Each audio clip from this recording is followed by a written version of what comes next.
Welcome all of you in this YouTube channel series in which you are going to study the morality plays. Let us start. The morality play is a dramatic genre of medieval and early Tudor drama.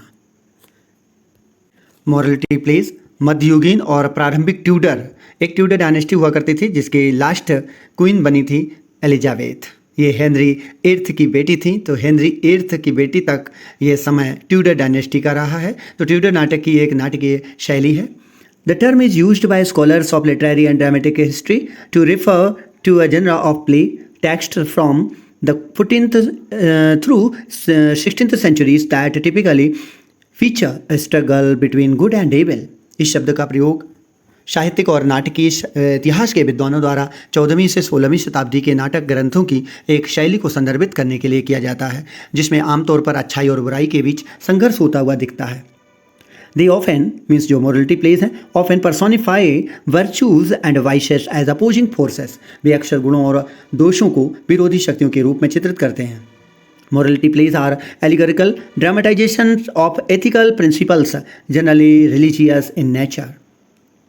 नैतिकता नाटक या morality plays प्रेरक उपकथाओं के रूप में दिखते हैं जो रिलीजियस नेचर में भी होते हैं। Most examples of the genre were developed by the work of Christian clergyman beginning in the middle age. Middle age के आरंभ में जो क्रिश्चियन क्लर्जीमैन हुआ करते थे उनके द्वारा ये डेवलप किया गया था। Morality plays served as allegorical narratives informed by stories from the Bible. नैतिकता नाटक बाइबल की कहानियों से प्रेरित रूपक कथाओं के कार्य के रूप में कार्य करते हैं। They intended to teach audiences about right and wrong using religious reasoning. उनका उद्देश्य धार्मिक तर्कों का उपयोग करके दर्शकों को सही और गलत के बारे में सिखाना था। Morality plays are similar to another form of theatre from the same time period called moral interlude. Moral interlude means होता है नैतिक अंतराल। तो नैतिकता नाटक जो मोरलिटी प्लेस हैं उसी समय अवधि के दूसरे प्रकार के रंगमंच के समान होते हैं जो मोरल इंटरल्यूड्स यानी कि नैतिक अंतराल के रूप में बना देते हैं। Morality plays were often written in the vernacular to make them more accessible to the public.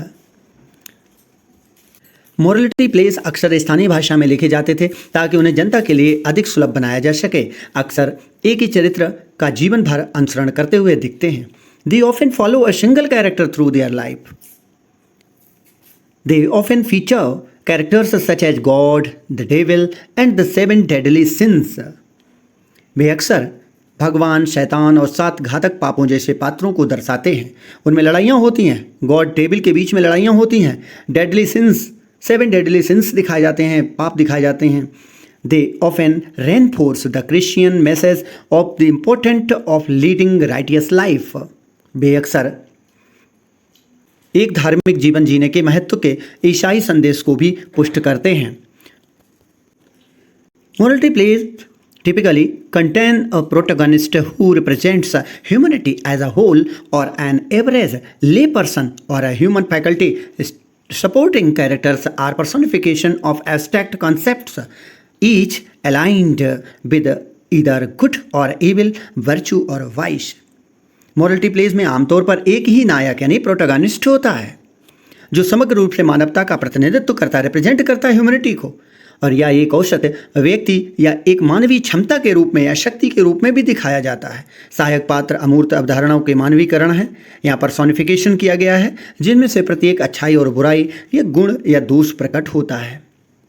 The clashes between the supporting characters often catalyze a process of experimental learning for the protagonist and as a result provide audience members and readers with the moral guidance, reminding them to meditate and think upon their relationship to God as well as their social and religious community।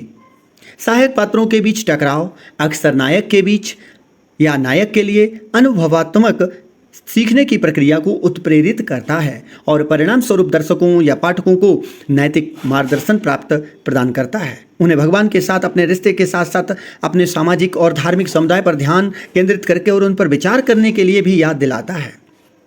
Many but not all, संपूर्ण नहीं लेकिन कई of the morality plays are encourage their audiences and readers to reflect upon the importance of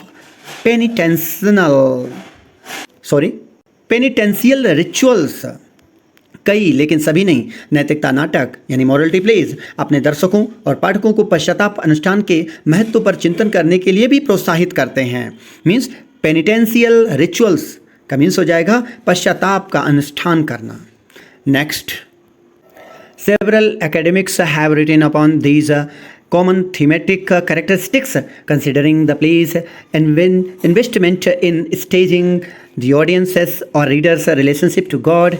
Eleanor Johnson writes that Wisdom and Mankind, among several other medieval literary works, dramatically stage act of contemplation to encourage the cultivation of self-conscious participation in God and of awareness of God's participation in man, while creating literary experiences that initiate work of spiritual contemplation.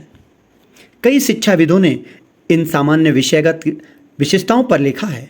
दर्शकों पाठकों के भगवान के साथ रिश्ते को मंचित करने में नाटकों के निवेश को ध्यान में रखते हुए एलेनोर जॉनसन लिखते हैं कि कई अन्य मध्ययुगीन साहित्यिक कृतियों के अलावा विजडम एंड मैनकाइंड ईश्वर में आत्मचेतन भागीदारी की खेती जैसी परिस्थितियां होती हैं और मनुष्य में ईश्वर की भागीदारी के बारे में जागरूकता होती है, और इसी जागरूकता को प्रोत्साहित करने के लिए नाटकीय चिंतन से कृतियों का मंचन करते हैं, काम करते हैं, जबकि साहित्यिक अनुभव बनाते हैं जो आध्यात्मिक चिंतन के कार्य को आरंभ करते हैं. Traditionally scholars name only 5 surviving English morality plays from the medieval period. 5 ही हैं.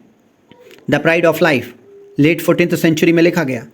द कैसल ऑफ परजवरेंस ये 1425 में लिखा गया. विजडम 1462-63 लिखा गया. मैनकाइंड 1470 में. Every man 1510 is a well known example of morality play. Morality play का एक बहुत ही अच्छा एग्जाम्पल एवरी मैन है जो 1510 में लिखा गया है, जो पैट्रस डोरलैंडस के द्वारा लिखा गया था.